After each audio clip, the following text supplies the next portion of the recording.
Hi అండి, అందరికీ life long learners YouTube ఛానల్కి స్వాగతం. యాక్చువల్గా నేను ప్రీవియస్ వీడియోలో చెప్పినట్లు ఈరోజు ఫ్లాట్ ఆర్ బుల్లిష్ ఉండొచ్చు అని చెప్పాను. కానీ యాక్చువల్గా నిన్న రిలీజ్ అయిన economic data related to US markets ఏమంటే జాబ్లెస్ క్లెయిమ్స్ లాస్ట్ వీక్ కన్నా ఈ వీక్ ఎక్కువగా క్లెయిమ్ అయ్యాయి అనమాట. ఎకానమీ పరంగా ఇది మైనస్ అయినప్పటికీ స్టాక్ మార్కెట్స్కి ఇది పాజిటివ్. ఎలా అంటే ఎప్పుడైతే ఎకానమీ స్లో డౌన్ అవుతుందో మన యుఎస్ యొక్క ఫెడ్ చైర్మన్ వాళ్ళందరూ డెసిషన్ ఏం తీసుకోవచ్చు అంటే ఫర్దర్గా ఇంట్రెస్ట్ రేట్లని కంపల్సరీగా తగ్గించాలి అనే డెసిషన్ తీసుకోవచ్చు.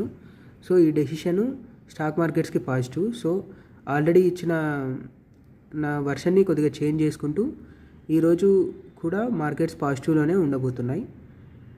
జస్ట్ కన్ఫర్మేషన్ ఇవ్వడానికి నేను మళ్ళీ వీడియో చేస్తున్నాను. Thanks for watching. ఓకే, ఇలాంటివి ఏమన్నా అప్డేట్స్ ఉంటే కూడా మీన్ వైల్ నేను అప్లోడ్ చేయడానికి ట్రై చేస్తాను. So stay tune to our channel.